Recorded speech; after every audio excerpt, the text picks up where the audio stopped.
Namaste. I am Uttaman K.M. The great work Bhagavad Gita, the substances of all slogas in English in the entire world. At first, nobody has done this for the entire world. I hope it must be reached everywhere in the entire world. So എല്ലാവരും ഇത് like ചെയ്യണം, share ചെയ്യണം, subscribe ചെയ്യണം. Subscribe ചെയ്യാത്തവർ subscribe ചെയ്യണം ഞാൻ അഭ്യർത്ഥിക്കുകയാണ്. ഇത് നിസ്സാര കാര്യമല്ല, 10 വർഷത്തെ കഠിന പ്രയത്നമാണ്.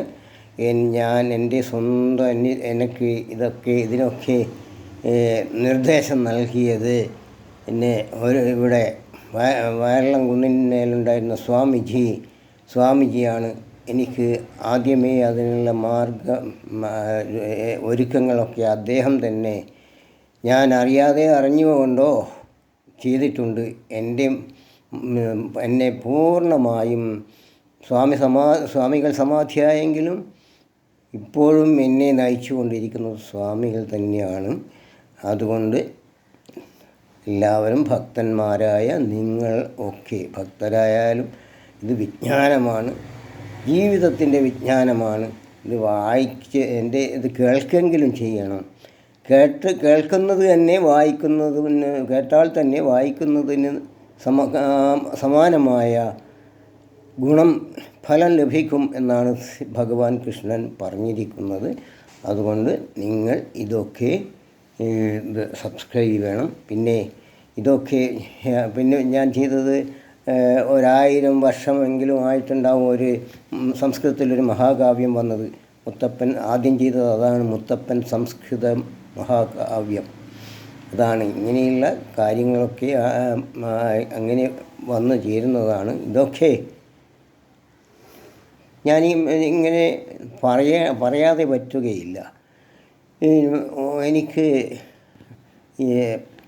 പ്രധാനമന്ത്രിയെ ആയിട്ട് ക്ഷേത്രത്തിൻ്റെ കാര്യം ശ്രീരാമനുണ്ടോ എന്നൊക്കെയുള്ള ഇതിൻ്റെ പേരിലും ഭഗവത്ഗീത പ്രകാശനം ചെന്നതിനെ അയച്ചതിൻ്റെ പേരിലും ഒക്കെ ബഹുമാനപ്പെട്ട പ്രധാനമന്ത്രി ആയി എനിക്ക് ഇപ്പോൾ ഇത് വന്നു. പക്ഷേ എനിക്ക് വളരെ ചെറുപ്പത്തിൽ കുട്ടിയായിരിക്കുമ്പോൾ നമ്മളറിയണ്ടേ, എനിക്ക് കാര്യമായി പബ്ലിക്കായി ഇത് പറയണമെന്ന് വിചാരിച്ചതാണ്. ഈ വായനശാലയിൽ നിന്നാണ്, EILPDAയിലെ വായനശാലയിൽ നിന്നാണ് ഏറ്റവും വലിയ അദ്വിതീയനായ പാർലമെൻറ്റേറിയനും ഏറ്റവും വലിയ കമ്മ്യൂണിസ്റ്റ് നേതാവും, ഉന്നതനായ കമ്മ്യൂണിസ്റ്റ് നേതാവും, സാധാരണ ജനങ്ങൾക്കും പാവപ്പെട്ടവർക്കും വേണ്ടി പടപൊരുതിയ നേതാവും ഒക്കെയായ ആ വലിയ നേതാവ് AKG അദ്ദേഹത്തിൻ്റെ സ്നേഹമസൃണമായ കരസ്പർശം കുട്ടിയായിരിക്കുമ്പോൾ എനിക്ക് ലഭിച്ചതാണ്. എങ്ങനെയെന്ന് നിങ്ങൾക്കറിയണ്ടേ? ഈ EILPDAയിലെ വായനശാലയുടെ ആ പുതിയ ബിൽഡിങ്ങിൻ്റെ ഉദ്ഘാടനത്തിന് AKG ആയിരുന്നു വന്നിരുന്നത്. വയലിൽ വലിയ വേദിയൊക്കെ ഒരുക്കി തയ്യാറാക്കിയിരുന്നു. AKGയുടെ ഞാൻ ചെറിയ കുട്ടിയാണ്, പ്രസംഗത്തെ പറ്റിയൊന്നും അറിയില്ല. പക്ഷേ അത് കഴിഞ്ഞ ഉടൻ തന്നെ ഇടിപൊട്ടുന്ന പോലെയുള്ള ഒരു പ്രസംഗമായിരുന്നു. ഒരു തമിഴ്നാട്ടുകാരനായ ഒരു പ്രാസംഗികൻ, പേര് കിട്ടുന്നില്ല. അപ്പോൾ അദ്ദേഹത്തിൻ്റെ പ്രസംഗം തുടങ്ങുമ്പോഴത്തേക്കും ആ ഇടിപൊട്ടുന്നതിൻ്റെ കൂടെ ഭയങ്കരമായ ഇടിപൊട്ടലും കാറ്റും മഴയും ഒക്കെ ഉണ്ടായി. സ്റ്റേജിലെ കർട്ടനും അതും സകലം എല്ലാം പാറിപ്പോയി. ഉടനെ AKGയെ എല്ലാവരും കൂട്ടിക്കൊണ്ടുപോയി വായനശാലയുടെ മുകളിൽ കൊണ്ടുപോയി ഇരുത്തി.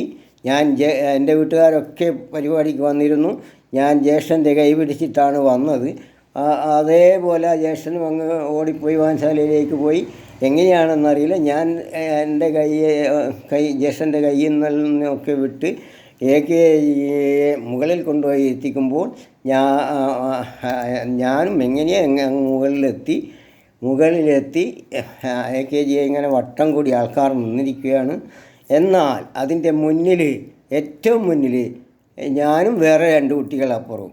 AKGയുടെ മുമ്പിൽ ഞാൻ കയ്യും ഇങ്ങനെ വെച്ച് അത്ഭുതമായ എന്തോ ഒരു മനുഷ്യനോ വസ്തുവോ എന്നുള്ളതുപോലെ നോക്കിക്കൊണ്ടിരിക്കുമ്പോൾ മുതിർന്നവരോട് സംസാരിച്ചിരിക്കുന്നതിനിടയിൽ ഇടയ്ക്ക് AKG ചോദിച്ചു, എന്തെല്ലാം മക്കളെ എന്ന് ചോദിച്ചുകൊണ്ട് എൻ്റെ കീശയിൽ കൈയിട്ടുകൊണ്ട്, മോനെ കീശയിൽ പൈസയുണ്ടോ എന്ന് ചോദിച്ചു.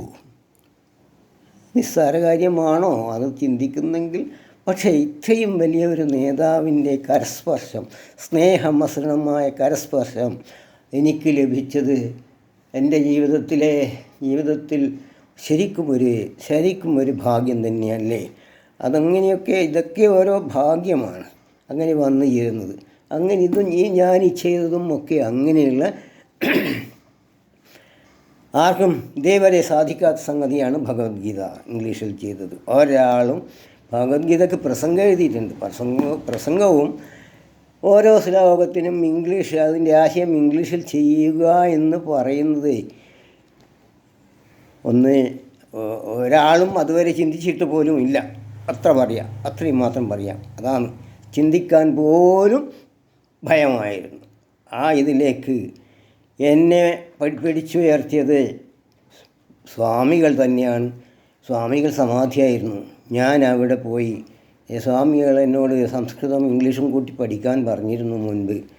അപ്പോൾ ഞാൻ അങ്ങനെ റിട്ടയർ ചെയ്തപ്പോൾ എന്ത് ചെയ്യണമെന്ന് സ്വാമികളോട് ചോദിക്കണ്ടേ എന്നുള്ളതിലേക്ക് ഞാൻ അവിടെ പോയി ക്ഷേത്രത്തിൻ്റെ പടിക്കൽ നമസ്കരിച്ചു. എന്നിട്ട് ഞാൻ ക്ഷേത്രത്തിൽ നോക്കി പറഞ്ഞു, സ്വാമി എനിക്ക് മരിക്കുന്നത് വരെ എന്തെങ്കിലും ചെയ്യണം. ഞാൻ എന്താ സ്വാമി ചെയ്യേണ്ടത്? നീ ആരോ സ്വാമിയുടെ ശബ്ദമൊന്നുമല്ല കേട്ടത്, ക്ഷേത്രത്തിൻ്റെ ഉള്ളിൽ നിന്നൊരു ശബ്ദം വന്നു, നീ ഭഗവത്ഗീത ഇംഗ്ലീഷിൽ ചെയ്യൂ എന്ന് പറഞ്ഞു. ഇത് കളവല്ല മക്കളെ, ഇതാണ് അങ്ങനെയൊന്നുമില്ലാതെ ഇത് ചെയ്യാൻ കഴിയുകയില്ല. അങ്ങനെ ഞാൻ ചെയ്യുമ്പോൾ ഇത് മുഴുവൻ ചെയ്ത് കഴിയുമ്പോൾ എനിക്ക് ഒരു പൊടി ക്ഷീണമോ തളർച്ചയോ മതിയെന്നുള്ള ഇതൊന്നും കഴിയില്ലായിരുന്നു എന്നൊക്കെയുള്ള ചിന്താഗതി ഒന്നും ഉണ്ടായിട്ടില്ല. അധിക ദിവസവും 12 മണിക്കൂറൊക്കെ ഇരുന്നിട്ട് ചെയ്തതാണ്. ഇത് ഞാൻ ചെയ്യേണ്ട കടമ ചെയ്തു. നിങ്ങൾ ഇതെല്ലാവരുടെയും എത്തിക്കാൻ വേണ്ട സഹകരണം ചെയ്യണം.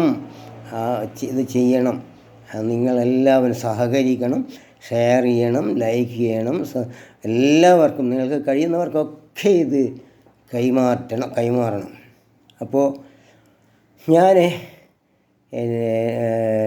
എന്തല്ലോ ചില കൂട്ടർ എന്നെ അങ്ങനെ പൊന്തി പോകണ്ട എന്ന് വിചാരിച്ചിട്ട് അവമാനിക്കാൻ താഴ്ത്തുവാനായിരിക്കും ചിലപ്പോൾ മദ്യം കഴിക്കാനായിട്ടും പുകവലിക്കാനായിട്ടും ഒക്കെ ഒരാളായിട്ട് അങ്ങനെ ജീവിതം നാക്കിപ്പോയല്ലേ മക്കളെ എന്ന് പറഞ്ഞത്.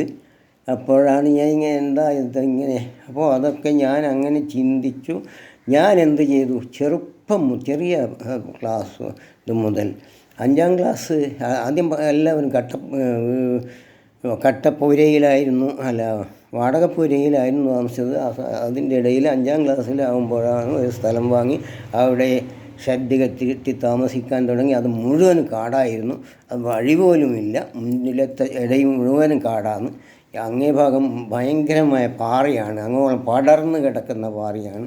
മുന്നിലേക്ക് വഴിയേയില്ല. അപ്പുറത്തും ഇപ്പുറത്തുള്ള വീട് കയറി പോകണം.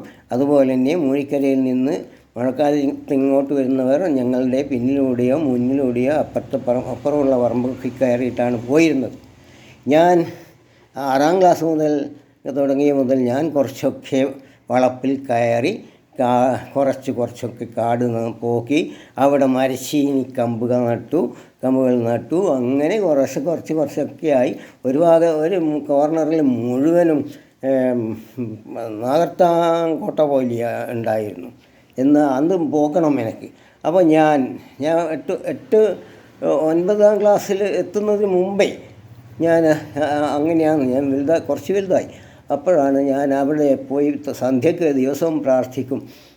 എന്നാ ഞാൻ നാളെ കാട് വായിക്കാൻ വരുവേ, നിങ്ങളെല്ലാവരും ഇവിടുന്ന് ഒഴിഞ്ഞ് പോയിക്കൊള്ളണേ എന്ന് പറഞ്ഞ് ഞാൻ കുറച്ചായിട്ട് കാട് പോക്കി അങ്ങനെ പോക്കി ഇതൊക്കെ കഴിഞ്ഞപ്പോൾ ഞാൻ എന്ത് ചെയ്തു, 9ാം ക്ലാസ്സിലെത്തിയപ്പോഴാണ്, വെക്കേഷനിലായിരിക്കും,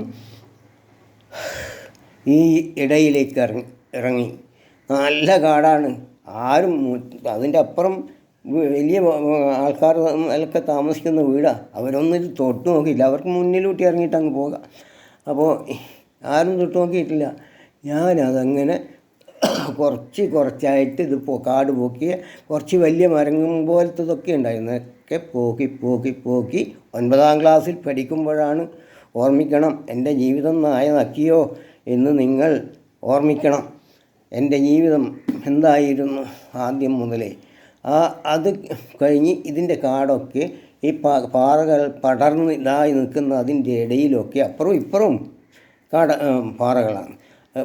ഇതിൻ്റെ ഇടയിൽ ഇതിൻ്റെ തൂപ്പൊക്കെ കൊണ്ടുപോയിട്ട് അതിൻ്റെ മേലെ കുറച്ച് ചെറിയ കൊട്ടക്കല്ലെടുത്ത് വെച്ച് എന്നിട്ട് മണ്ണും കോരിയിട്ട് അങ്ങോളം, ശരിക്കും പറഞ്ഞാൽ ഒരു 10-60 മീറ്ററോളം ഞാൻ തനിച്ച് 9ാം ക്ലാസ്സിൽ പഠിക്കുമ്പോൾ ഞാൻ വഴി ഉണ്ടാക്കി.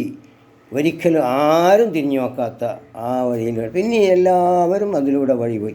അതിൻ്റെ ശേഷമാണ് അത് ആ നേരത്ത് താറിട്ടത്, കുറച്ച് വീതി വെച്ചു. അത് നിരത്തായി നാട്ടുകാർ നിരത്താക്കി. ഞാനും അതിൽ ഞാൻ മാത്രമല്ല, എൻ്റെ വകയായി 5-8 ആൾക്കാർ വന്നിരുന്നു. ഞാനൊരു താഴെയുള്ള മഠത്തിൻ്റെ സെക്രട്ടറി ആയിരുന്നു, ചെറുതാണെങ്കിലും സെക്രട്ടറി ആയിരുന്നു. അവരോട് അപേക്ഷിച്ചിട്ട് 5-8 ആൾ വന്നിട്ട് രാത്രി മാക്സിമം ഇതെല്ലാം കത്തിച്ച് ഈ റോഡിന് പടിയെടുത്തിട്ടുണ്ട്. അതുപോലെ പിന്നെയാണ് താറിട്ട് കഴിഞ്ഞു. അതിന് ശേഷമാണ് ക്യാൻസർ ആശുപത്രി വരുന്നത്. അതിന് മുമ്പേ താറിട്ടിട്ടൊന്നുമില്ല, ആശുപത്രി വന്നതിൻ്റെ ശേഷം മാത്രമേ താറിട്ടിട്ടുള്ളൂ. എന്നാലും വർഷം തോറും മണ്ണൊഴിച്ച് മഴയത്ത് മണ്ണെല്ലാം ഒഴുകി അങ്ങനെ കുഴിയെല്ലായി പോവും. അതും ഞാൻ നന്നാക്കും. അങ്ങോട്ട് പോകുമ്പോൾ എന്നെ പഠിപ്പിച്ച മാഷുണ്ട്, അതിൻ്റെ അപ്പുറം ആ മാഷും കൂടി വരും. അങ്ങനെ ഞാൻ ഇങ്ങനെയെല്ലാം ചെയ്ത ആളാണ്. പിന്നെ അപ്പോൾ ആശുപത്രി വന്ന് ഇപ്പോൾ ഉള്ള ആശ്രയ ചാരിറ്റബിൾ സൊസൈറ്റിയുടെ തൊട്ടടുത്ത് വരെ ഞാൻ തനിച്ചുണ്ടാക്കിയ വഴിയാണ്. ആദ്യമായി വഴിയുണ്ടാക്കിയത് ഞാനാണ്, നടന്നു പോകാനുള്ള വഴി. അപ്പോൾ അങ്ങനെയൊക്കെയുള്ള ഇത് എനിക്ക് ഈ AKG-യുമായിട്ടുള്ള ഇതൊന്നും സംസാരിക്കണം, എവിടുന്നെങ്കിലും സംസാരിക്കണം, ആ വായനശാലയിൽ നിന്നൊരു ചാൻസ് കിട്ടിയിട്ടുണ്ടെങ്കിൽ സംസാരിക്കണം എന്നൊക്കെ ഞാൻ വളരെ കൂടുതലായി ആഗ്രഹിച്ചതാണ്. ഉണ്ടായിട്ടില്ല. ഞാൻ ഇതിപ്പോൾ അതിലും വലിയ വഴിയിലേക്കാണ് ഇതെത്തുന്നത്.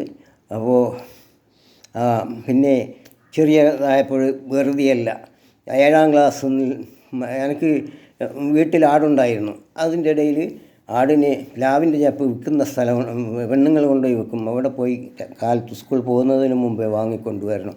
പിന്നെ 7ാം ക്ലാസ്സിൽ പഠിക്കുമ്പോൾ ഞാനും എൻ്റെ ഫ്രണ്ടും കൂടി കുറേ ആൾക്കാർ ചന്ദ്രോത്തം താഴെ വയലിൽ വെള്ളേരി എടുക്കുന്നുണ്ട്, പച്ചക്കറി എടുക്കുന്നുണ്ട്. ഞാനും എൻ്റെ സുഹൃത്തും ചങ്ങാതിയും കൂടി പോയിട്ട് അവിടെ ചേർന്ന് വെള്ളേരിയും എടുത്ത്, വെള്ളേരിയും നല്ല വെണ്ടയ്ക്കും, എത്ര നല്ല വെള്ളേരിയും വേണ്ടിയാന്നാൽ കഴിക്കുക. ആട്ടിൻ്റെ വളം പൊടിച്ചിട്ട് കൊണ്ടുപോയി ഇടും, പുണ്ണാക്കൂടും. ഒരുപാട് വെണ്ടയും ഇതും 7ാം ക്ലാസ് മുതൽ എത്ര വരെ, എനിക്ക് തോന്നുന്നൊരു 10ാം ക്ലാസ് വരെ ഞാനിത് ചെയ്തുകൊണ്ടിരുന്നു. അതിനുശേഷം എനിക്ക് സമയമില്ല. വീട്ടിൽ വലിയ പ്രശ്നം. ആകെ എൻ്റെ 8 ആളുണ്ട്. അച്ഛൻ്റെ അമ്മയുണ്ട്. അമ്മ എല്ലാം അധ്വാനിച്ച് തളർന്ന് കാലിനെല്ലാം വാദം പിടിച്ചു പോയി. അച്ഛന് ക്ഷയം വന്ന് ഈ വാക്സിനേഷൻ ചെയ്ത് അതിൻ്റെ റിയാക്ഷനായി അതും കൊണ്ട് കളിക്കുന്നു. ജ്യേഷ്ഠനും അതുപോലായി. ഏറ്റവും ഇളയ അനിയത്തിക്ക് ടൈഫോയിഡ്. അന്ന് ടൈഫോയിഡ് ഭയങ്കര അപകടകാരിയാണ്. അന്ന് ഞാൻ പറഞ്ഞ ഈ സ്വാമികൾ വളരെ സഹായകരമായിരുന്നു കേട്ടോ. അപ്പോൾ ഇതെല്ലാം ഞാൻ പോളിടെക്നിക്കിൽ പഠിക്കാനായിരുന്നു ആഗ്രഹിച്ചത്. പക്ഷേ അതൊക്കെ നിർത്തി. ആദ്യം എൻ്റെ തൊട്ട മേലെയുള്ള സിസ്റ്റർ അണ്ടിക്കമ്പനിയിൽ പോകുന്നുണ്ടായിരുന്ന അവളുടെ ഒരു ആഴ്ചയിലെ 7-8 രൂപ കിട്ടും. ആ ഒരൊറ്റ വരുമാനമാണ് ഇതിനൊക്കെ ഇവർക്കെല്ലാറ്റിനും കൂടി വേണ്ടത്. ഞാൻ ഉടനെ ദേശാഭിമാനി പത്രം വിൽക്കാൻ പോയി. അവിടുന്ന് കുറച്ച് കഴിഞ്ഞപ്പോൾ റേഷൻ ഷോപ്പിലേക്ക് കയറി. ഒരു റേഷൻ ഷോപ്പിൽ അരി തൂക്കാനല്ല ആൾക്ക് കൈക്ക് വാദം പിടിച്ചു. ഞാനൊന്നും ചോദിച്ചില്ല. ഞാൻ അവിടെ പേപ്പർ കൊണ്ടുപോയാലെന്ന് വെച്ചാൽ അവിടെ അങ്ങ് കയറിക്കൊടി മുതലാളിയോട് ആരോടും ചോദിച്ചില്ല. അവിടെ നിന്ന് കയറി അരി തൂക്കാൻ തുടങ്ങി. അത് കഴിഞ്ഞ് 4 മാസം അവിടെ നിന്നപ്പോൾ വേറെ ഒരു റേഷൻ ഷോപ്പിൽ കണക്കെടുത്തും 2 സെയിൽസ്മാൻ തന്നെയായിട്ട് 5, 6, 7 കൊല്ലം ജോലി ചെയ്തു. അവിടുന്ന് വീട്ടിൻ്റെ സംഗതിയൊക്കെ ഒരു ശരിയായി കഴിഞ്ഞപ്പോൾ ഞാൻ സംസ്കൃതം പഠിക്കാൻ തുടങ്ങി. എൻ്റെ അടുത്തുള്ള അധ്യാപകൻ വിദ്വാൻ കുഞ്ഞിക്കണ്ണൻ മാസ്റ്റർ, അദ്ദേഹം സംസ്കൃതം പഠിപ്പിച്ചു. അതുകൊണ്ട് അദ്ദേഹം പഠിപ്പിച്ചതിൻ്റെ ഗുണമാണ് ഞാനിതിപ്പോൾ ഭഗവത്ഗീതയും മഹാകാവ്യം എഴുതിയത്. കാരണം എന്താണെന്ന് പറഞ്ഞാൽ ഇന്ന് PhD എടുക്കുന്നവർക്കും കൂടി സംസ്കൃതത്തിൽ അടിത്തറ കിട്ടുന്നില്ല, അടിത്തറ ഇല്ല. ഇദ്ദേഹം എന്നിൽ അടിത്തറ ഉറപ്പിച്ചിട്ടാണ് പഠിപ്പിച്ചത്. അതാണ് എനിക്ക് സംസ്കൃതം കൈകാര്യം ചെയ്യാൻ പറ്റിയത്. അപ്പോൾ അങ്ങനെ പഠിപ്പിച്ച് അധ്യാപകനായി അവിടുന്ന് പ്രീ ഡിഗ്രി മെയിനായിട്ട് സംസ്കൃതം മെയിനായിട്ട് എഴുതി പാസ്സായി. UP സ്കൂളിൽ അത് മതി. പിന്നെ ഡിഗ്രി എടുത്തു, സംസ്കൃതം BEd എടുത്തു. പിന്നെ അതിനുശേഷം ഞാൻ സംസ്കൃതം മാഷായിരുന്നെങ്കിലും കുട്ടികൾക്ക് എല്ലാ കാര്യത്തിലും ഞാൻ 6 വർഷം വരെ ഒരൊറ്റ ക്യാഷ്വൽ ലീവ് പോലും എടുത്തിട്ടില്ല. എനിക്ക് കുട്ടികളെ പഠിപ്പിക്കുക എന്തും ചെയ്യും. എക്സ്ട്രാ പീരീഡ് പോയി ഗുണദോഷം ചോദിക്കും, ഡിക്റ്റേഷൻ എടുക്കും, മലയാളം കേട്ടെഴുത്തെടുക്കും, എല്ലാം ചെയ്യും. പിന്നെ USS സ്കോളർഷിപ്പിന് ഞാനാണ് കണക്ക് പഠിപ്പിക്കുക. വലിയ സ്റ്റാൻഡേർഡുള്ള കണക്കാണ് പഠിപ്പിക്കാറുണ്ട്. ആദ്യത്തെ പ്രാവശ്യം 3 കുട്ടികൾക്ക് സ്കോളർഷിപ്പ് കിട്ടി. ഉടനെ കുട്ടികളെ ഫോട്ടോ വാങ്ങി പത്രത്തിൽ കൊടുത്തു. എനിക്ക് അതെല്ലാം ഭയങ്കര സന്തോഷമായി. അപ്പോൾ എൻ്റെ ഒരു ഹരമായിരുന്നു അതൊക്കെ. അപ്പോൾ ഞാൻ അങ്ങനെ അതിൻ്റെ ശേഷം ഹൈസ്കൂളിൽ മലയാളത്തിന് അധ്യാപകൻ്റെ ഒഴിവ് വരുന്നുണ്ട്, റിട്ടയർമെൻറ്റ് എന്ത് കണ്ട ഉടനെ ഞാൻ മലയാളം BAയുടെ മെയിൻ മുഴുവനും 3 വർഷത്തെ 8 പേപ്പർ ഒറ്റയടിക്കങ്ങ് എഴുതി മലയാളം അത് പാസ്സായി ഹൈസ്കൂളിലേക്ക് കയറി. അങ്ങനെ ഇരിക്കുമ്പോഴൊക്കെയാണ് ഇതൊക്കെ കാവ്യമൊക്കെ എഴുതാൻ തുടങ്ങിയത്. പിന്നെ റിട്ടയർ ചെയ്തതിന് ശേഷമാണ് ഭഗവത്ഗീത. ഞാൻ പറഞ്ഞ ഇതൊന്നും സ്വപ്നത്തിൽ പോലും ആർക്കും വിചാരിക്കാൻ കഴിയാത്ത സംഗതിയാണ്. അതുകൊണ്ട് സുഹൃത്തുക്കളെ, ഭക്തന്മാരായവരെ അല്ലാത്തവരെ, നിങ്ങൾ എൻ്റെ ഉദ്യമത്തിന് വേണ്ടത്ര സഹായം ചെയ്യണം. ആർക്കൊക്കെ ഇത് ഷെയർ ചെയ്യാൻ പറ്റുമോ അതൊക്കെ ചെയ്യണം എന്ന് പറയാനാണ് ഞാനിത് ചെയ്തു. എൻ്റെ ജീവിതം നായതാക്കിയിരുന്നോ നിങ്ങൾ ചിന്തിക്കണം. അവരും ചിലപ്പോൾ ഇത് കാണുമായിരിക്കും. നിങ്ങൾ ചിന്തിക്കണേ. ഞാൻ ഇതുവരെ അതിൻ്റെ ശേഷം റിട്ടയർ ചെയ്തതിൻ്റെ ശേഷമാണ് ഇതൊക്കെ ചെയ്യുന്നത്. എന്നിട്ട് ക്ലാസ് എടുക്കുന്നു. ഇത് പുസ്തകം കൊണ്ടുവച്ചാൽ ആർക്കൊന്നും വായിച്ചാലൊന്നും മനസ്സിലാവില്ല. അതുകൊണ്ട് ക്ലാസ് എടുക്കുകയാണ് എല്ലാവർക്കും ഇത് മനസ്സിലാകണമെന്ന് വേണ്ടിയിട്ട്. ക്ലാസ്സിൽ മലയാളവും പറയുന്നു. അതാണ് യൂട്യൂബിലെ ഇതാണ് എല്ലാവരും എത്തിക്കേണ്ടത് എന്ന് ഞാൻ അഭ്യർത്ഥിക്കുന്നു, പ്രാർത്ഥിക്കുന്നു. നമസ്തേ. ഞാൻ നിർത്തുന്നു. ഭഗവാനെ.